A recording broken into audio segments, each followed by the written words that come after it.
Welcome to ঘোচ academy. সকলকে স্বাগত জানাই। চলে এসেছি নতুন একটা ভিডিও নিয়ে। আজকের ক্লাসে আমরা ক্লাস 11-এর সেমিস্টার 1-এর প্রথম চ্যাপ্টার অর্থাৎ রসায়ন বিজ্ঞানের প্রাথমিক ধারণা এই চ্যাপ্টারের সম্বন্ধে আলোচনা করব। আমরা ক্লাস 10-এ রসায়ন বিজ্ঞানের কিছু কিছু পোর্শন পড়েছি, কিন্তু আমরা স্পেসিফিক্যালি যে এটা রসায়ন বিজ্ঞানের অংশ, এটা পদার্থবিজ্ঞানের অংশ, সেটা আমরা লক্ষ্য করিনি বা সেটা আমাদেরকেও বলে দেয়নি। এখানে আমরা আরও ডিটেলসে খুব সুন্দর করে আলোচনা করব।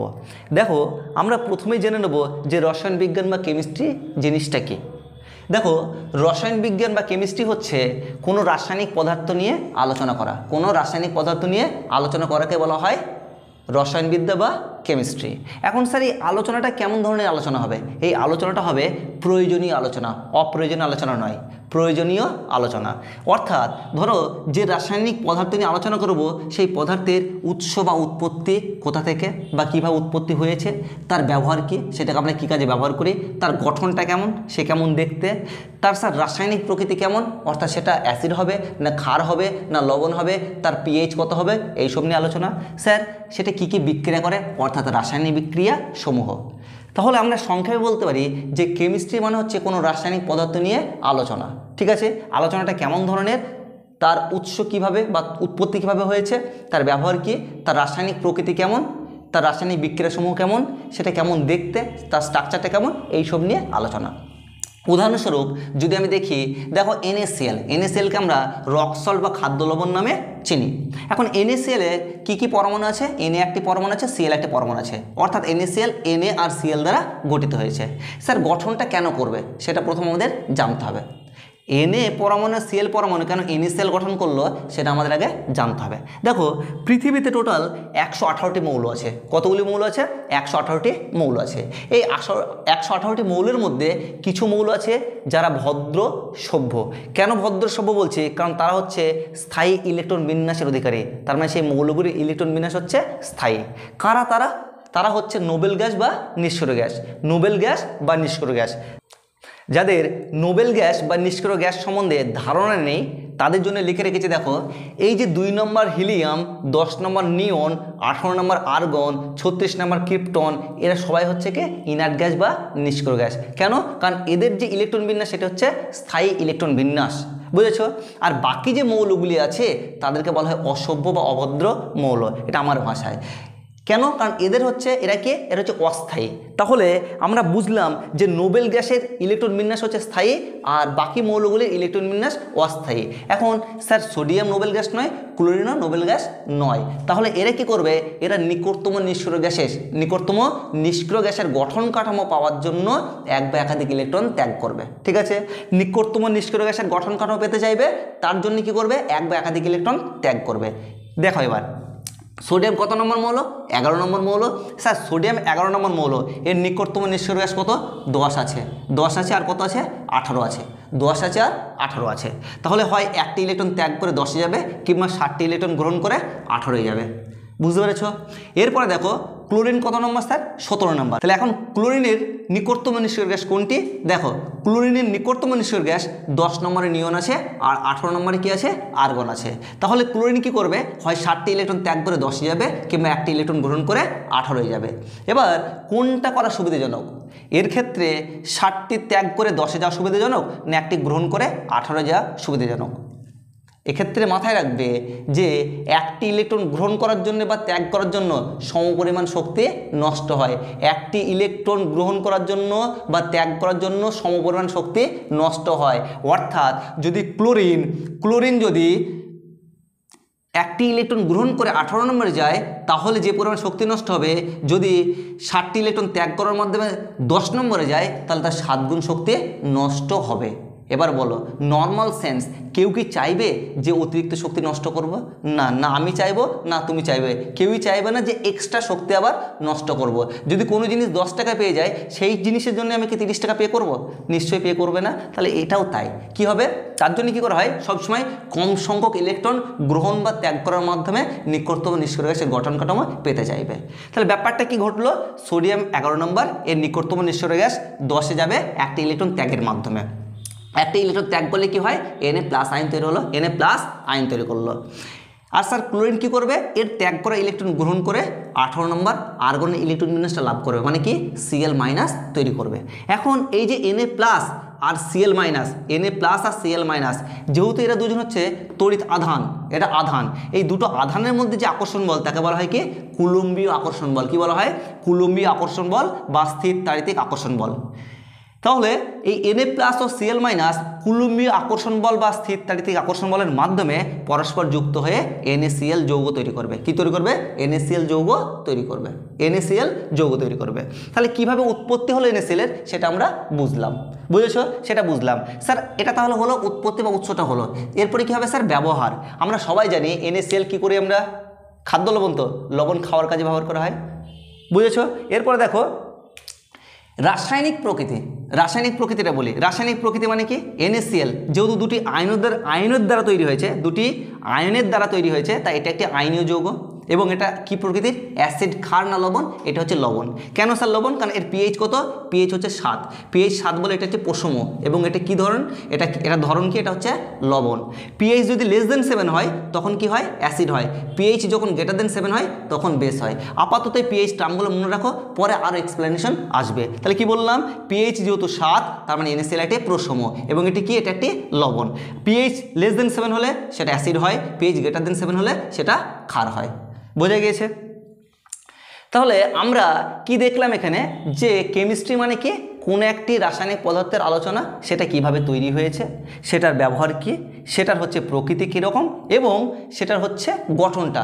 আচ্ছা, গঠনটা কীরকম? NaCl এর গঠন তোমরা ক্লাস 10 দেখেছিলে, দেখবে একটা Clকে ঘিরে, Cl মাইনাসকে ঘিরে 6টা Na প্লাস ছিল, আবার একটা Na প্লাসকে ঘিরে 6টা Cl মাইনাস ছিল। একটা বেশ লুডো ছক্কার মতো অনেকগুলো ছক্কা ঢুকিয়ে একটা স্ট্রাকচার করে দিয়েছিল না? একবার খুলে দেখে নেবে ওই যে স্ট্রাকচারটা, ওই স্ট্রাকচারটাও তুমি জানতে পারবে, বুঝেছো? তাহলে এই যে আলোচনা কোনো একটা পদার্থ নিয়ে, এটাই হচ্ছে কেমিস্ট্রি। আমরা NaCl দিয়ে দেখলাম, এবার আমরা একটু জল দিয়ে দেখার চেষ্টা করি। এবারে আমরা কেমিস্ট্রিটা কি সেটা বোঝার জন্য আরেকটা উদাহরণ নিলাম, জল। কি নিয়েছি? জল। দেখো, তাহলে আমরা বুঝলাম এতক্ষণ পর্যন্ত যে স্যার কোনো একটা রাসায়নিক পদার্থের আলোচনা মানেই হচ্ছে কেমিস্ট্রি বা রসায়নবিদ্যা। স্যার জলটা নিয়ে আলোচনা করবো। তাহলে প্রথম আমরা কি দেখব?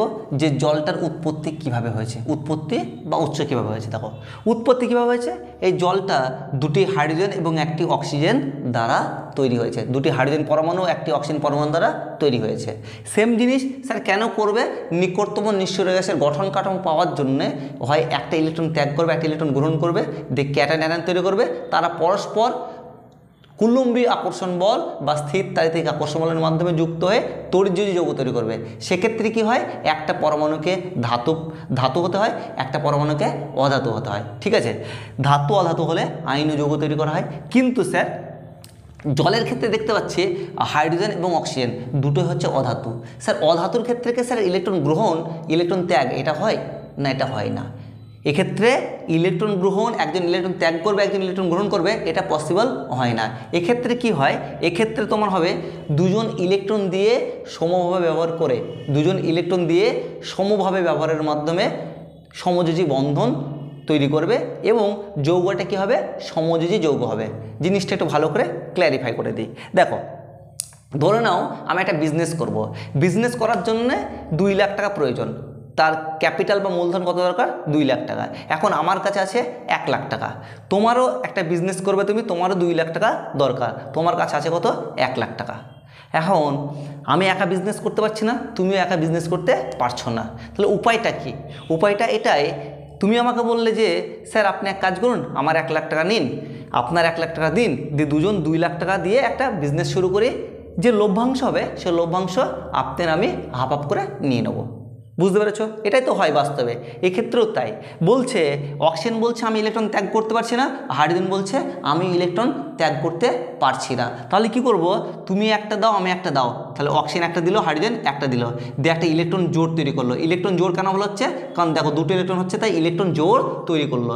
দিয়ে প্রথমে হাইড্রোজেন ব্যবহার করলো, ঠিক আছে। আবার এই হাইড্রোজেনটা কী করলো? এই অক্সিজেন একটা ইলেকট্রন, এই হাইড্রোজেন একটা ইলেকট্রন, হাইড্রোজেন ব্যবহার করলো। দেখো এটা লভ্যাংশ, এটা লভ্যাংশ, এটা লভ্যাংশ। এখন অক্সিজেন বলছে তোরা ব্যবহার করছিস, তাহলে আমিও ব্যবহার করি।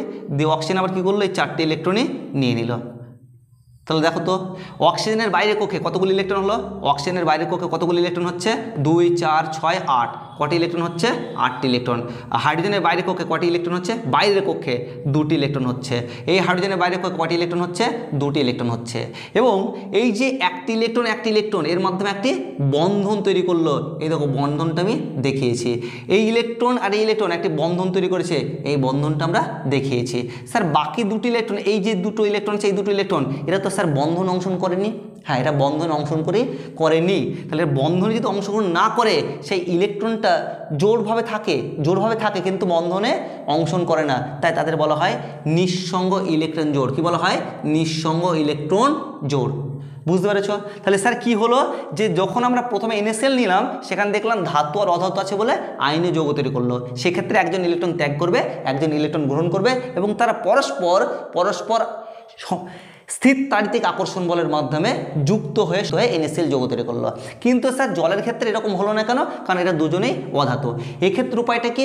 উপায়টা হচ্ছে এরা পরস্পর সমসংখ্যক ইলেকট্রন দিয়ে ইলেকট্রন জোড় তৈরি করবে এবং সেটিকে সমানভাবে ব্যবহারের মাধ্যমে সমযোজী যৌগ তৈরি করবে। এবং প্রতিটি ইলেকট্রন জোড় এক একটি সমযোজী বন্ধনকে প্রকাশ করে।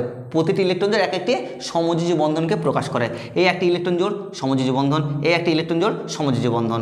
আর যে ইলেকট্রনগুলি জোড়ভাবে থাকবে কিন্তু রাসায়নিক বিক্রিয়ায় বা বন্ধন গঠনে অংশগ্রহণ করবে না তাদেরকে বলা হয় কি? যারা বন্ধন গঠনে অংশগ্রহণ করে না তাদের কি বলবো? নিঃসঙ্গ ইলেকট্রন জোড়। কি বলবো? নিঃসঙ্গ ইলেকট্রন জোড়। এখন কথা হচ্ছে স্যার এই যে 8টা ইলেকট্রন আছে, 2টো ইলেকট্রন আছে, তাহলে বাইরের কক্ষে কটা ইলেকট্রন হচ্ছে? 8টা ইলেকট্রন। তাহলে এক্ষেত্রে কি দেখলাম? দেখো অক্সিজেন 8 নম্বর মৌল আর হাইড্রোজেন হচ্ছে 1 নম্বর মৌল। অর্থাৎ অক্সিজেনের প্রথম কক্ষপথে 2টি ইলেকট্রন আছে, তারপরে কক্ষপথে 6টি ইলেকট্রন আছে, আর হাইড্রোজেনের 1টি ইলেকট্রন আছে। অর্থাৎ হাইড্রোজেনের নিকটতম নিঃসরণ গ্যাস হিলিয়ামের ইলেকট্রন বিন্যাস পেতে গেলে আর একটি ইলেকট্রন লাগবে, সেই ইলেকট্রনটি অক্সিজেনের কাছ থেকে নিয়েছে। এই হাইড্রোজেনটি এই ইলেকট্রনটি নিয়েছে, এই হাইড্রোজেনটি এই ইলেকট্রনটি নিয়েছে এবং নিকটতম নিঃসরণ গ্যাস হিলিয়ামের ইলেকট্রন বিন্যাস লাভ করেছে। অপরদিকে অক্সিজেনের 2 4 নিজের 6টি ছিল এবং এই হাইড্রোজেনগুলি থেকে একটি ইলেকট্রন নেওয়ার মাধ্যমে টোটাল 10টি ইলেকট্রন লাভ করেছে। অর্থাৎ নিকটতম নিঃসরণ গ্যাস নিয়নের ইলেকট্রন বিন্যাস লাভ করেছে। এই পর্যন্ত ক্লিয়ার? স্যার এখান থেকেই আমরা এরকম বলতাম, দেখো দ্বৈত সূত্র মনে আছে? আমরা ক্লাস 10-এ পড়েছিলাম দ্বৈত সূত্র। অর্থাৎ কোনো মৌল যদি তার বাইরের কক্ষে 2টি ইলেকট্রন রাখে তাহলে তার ইলেকট্রন বিন্যাসটি স্থায়ী হবে, যাকে আমরা কি বলি? দ্বৈত সূত্র নামে চিনি। আর একটা কি সূত্র পড়েছিলাম? অষ্টক সূত্র। স্যার অষ্টক সূত্র মানে কি? কোনো মৌল তার বাইরের কক্ষপথে 8টি ইলেকট্রন রাখলে তাহলে সেই মৌলটি স্থায়ী হয়। এটা আমরা কি বলি? অষ্টক সূত্র।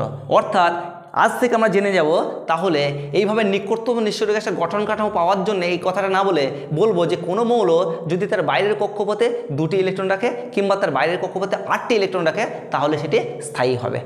অক্সিজেন এই যে 6টি ইলেকট্রন আর 2টি ইলেকট্রন নিয়ে বাইরের কক্ষে 8টি ইলেকট্রন অ্যাচিভ করেছে, আর হাইড্রোজেন এই 1টি ইলেকট্রন আর অক্সিজেন থেকে 1টি ইলেকট্রন নিয়ে 2টি ইলেকট্রন অ্যাচিভ করেছে। ফলে হাইড্রোজেন দ্বৈত সূত্রের মাধ্যমে স্থায়িত্ব লাভ করেছে আর অক্সিজেন পরমাণুটি অষ্টক সূত্রের মাধ্যমে স্থায়িত্ব লাভ করেছে।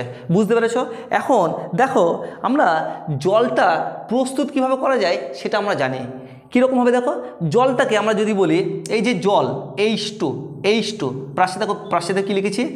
H2 ব্র্যাকেটে দেখো ছোটাতে জি লিখেছি, কেন লিখেছি একটু পরে বলছি, প্লাস হাফ O2 ব্র্যাকেটে জি লিখেছি, এখান থেকে H2O ব্র্যাকেটে L লিখেছি। স্যার এই GL এগুলো কি? দেখো যদি কোনো একটি অণু বা পরমাণু গ্যাসীয় অবস্থায় বিরাজ করে প্রকৃতিতে তাহলে ব্র্যাকেটে জি লিখব, গ্যাসীয় হলে ব্র্যাকেটে ছোট হাতের জি, যদি তরল অবস্থায় বিরাজ করে তাহলে ছোট হাতের এল, যদি কঠিন অবস্থায় বিরাজ করে তাহলে ছোট হাতের এস। অর্থাৎ কঠিন হলে ছোট হাতের এস, তরল হলে এই ছোট হাতের এল, আর গ্যাস হলে ছোট হাতের জি। আর একটা জিনিস হচ্ছে যদি জলীয় দ্রবণে থাকে মানে কি জলের মধ্যে গুলে থাকে তাহলে আমরা একিউ লিখি, ব্র্যাকেটে কি লিখবো? একিউ মানে অ্যাকোয়াস মানে জলীয় দ্রবণ। বুঝতে পেরেছ? দেখো এই যে জলটা পেলাম, জলটাকে সমযোজী যৌগ। জলটা কি বাবা? সমযোজী যৌগ। তার মানে আমরা এ পর্যন্ত এইটুকু বুঝতে পারলাম কেমিস্ট্রি জিনিসটা কি। কেমিস্ট্রি কি স্যার? কেমিস্ট্রি হচ্ছে কোনো রাসায়নিক পদার্থের আলোচনা। কেমন ধরনের আলোচনা? সেটা হচ্ছে তোমার প্রয়োজনীয় আলোচনা। তার মানে কি? তার মানে হচ্ছে সেটার উৎপত্তি কিভাবে হয়েছে। দেখ উৎপত্তি দেখিয়েছি, এভাবে দেখিয়েছি, ঠিক আছে। সেটা সমযোজী যৌগ হলে, সমযোজী যৌগ হলে কী করবে? সমযোজী বন্ধনের মাধ্যমে সমযোজী যৌগ তৈরি করবে। আর আইনে হলে কি করবে? আইনীয় বন্ধনের মাধ্যমে, অর্থাৎ কি ইলেকট্রন ত্যাগ বা ইলেকট্রন গ্রহণের মাধ্যমে যৌগ তৈরি করবে। বোঝা গেছে? এছাড়া কি বলেছিলাম? এর ব্যবহার কি? জলটা কি কাজে ব্যবহার করা হয়? জল খাওয়ার কাজে ব্যবহার করা হয়। আর কি বলেছিলাম? গঠন। গঠন মানে কি? এই জলের গঠনটা দেখিয়ে দিয়েছি, এটা সমযোজী যৌগ এবং গঠনটা দেখিয়েছি।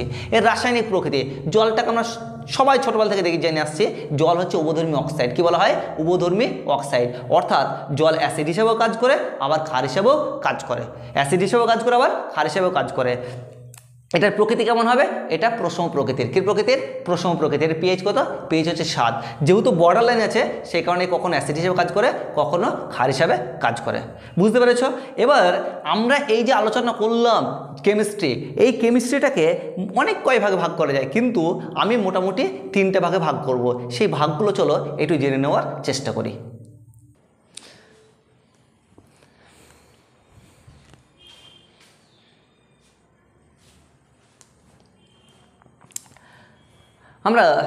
আমরা রসায়ন বিজ্ঞানকে মোটামুটি 3টে ভাগে ভাগ করেছি। কয়টা ভাগ করেছি? 3টে ভাগে ভাগ করেছি। একটি লিখেছি ভৌত রসায়ন, যাকে ইংলিশে বলা হয় ফিজিক্যাল কেমিস্ট্রি। একটিকে বলা হয় অজৈব রসায়ন, যাকে ইংলিশে বলা হয় ইনঅর্গানিক কেমিস্ট্রি। আর এটি লিখেছি জৈব রসায়ন, যাকে বলা হয় ইংলিশে বলা হয় অর্গানিক কেমিস্ট্রি। অর্গানিক কেমিস্ট্রির কনসেপ্টে তোমরা ক্লাস 10-এ পেয়েছো জৈব যৌগের প্রাথমিক ধারণা, লাস্ট চ্যাপ্টারে। সেখানে আমরা জেনেছিলাম যে জৈব রসায়ন হচ্ছে কি?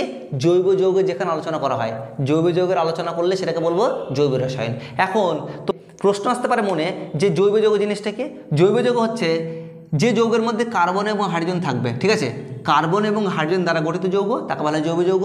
এবং কার্বন এবং হাইড্রোজেন দ্বারা গঠিত যৌগ থেকে যে যৌগগুলো উৎপন্ন হয় তাদেরকে বলা হয় জৈব যৌগ। যেমন ধরে নাও এই CH4কে যদি সূর্যালোকের উপস্থিতিতে, সূর্যালোকে বলা হয় H2, সূর্যালোকের উপস্থিতিতে ক্লোরিনের সঙ্গে বিক্রিয়া করানো হয়, তাহলে কি উৎপন্ন হয়? CH3Cl। যেহেতু এর মধ্যে কার্বন আছে এবং হাইড্রোজেন আছে, তাই এটা একটি জৈব যৌগ। এবং এই জৈব যৌগ থেকে যেহেতু এটি উৎপন্ন হচ্ছে, তাই এটিও একটি জৈব যৌগ। অর্থাৎ CH4 এবং CH3Cl দুটোই হচ্ছে অর্গানিক কম্পাউন্ড বা জৈব যৌগ। এবার আসি অজৈব রসায়ন।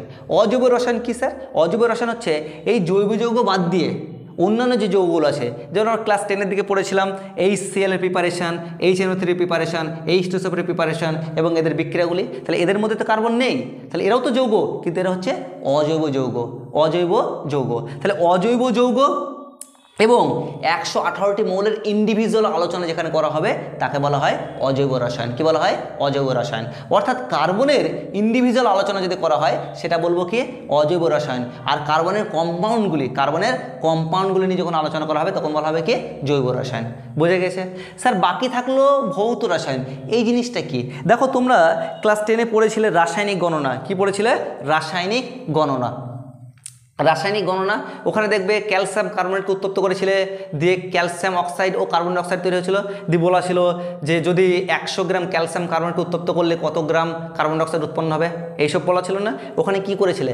ম্যাথ প্রয়োগ করেছিলে। অর্থাৎ ভৌত রসায়ন বলতে সেই রসায়নবিদ্যাকে বোঝায় যেখানে ম্যাথ এবং ফিজিক্সের সূত্রাবলী প্রয়োগ করা হয়, ম্যাথ এবং ফিজিক্সের কনসেপ্টে অ্যাপ্লাই করা হয়। বুঝেছ? আমরা যে চ্যাপ্টারটি শুরু করতে চলেছি, অর্থাৎ কেমিস্ট্রির বেসিক কনসেপ্ট অফ কেমিস্ট্রি বা রসায়ন বিজ্ঞানের প্রাথমিক ধারণা, সেখানে অনেক ম্যাথমেটিক্স দেখতে পাবো, তাই সেই চ্যাপ্টারটি ভৌত রসায়নের অন্তর্গত। আমরা পরবর্তী ভিডিওতে ওই চ্যাপ্টারটি শুরু করব, বেসিক কনসেপ্ট অফ কেমিস্ট্রি। এরকম সুন্দর সুন্দর ক্লাস যদি পেতে চাও তাহলে আমাদের ইউটিউব চ্যানেলের সঙ্গে থাকবে। আর যদি কেউ অফলাইনে পড়তে ইচ্ছুক হয়ে থাকো তাহলে আমাদের এই যে নাম্বার আছে 8641983225 এই নাম্বারে কন্ট্যাক্ট করবে। সকলেই ভালো থেকো।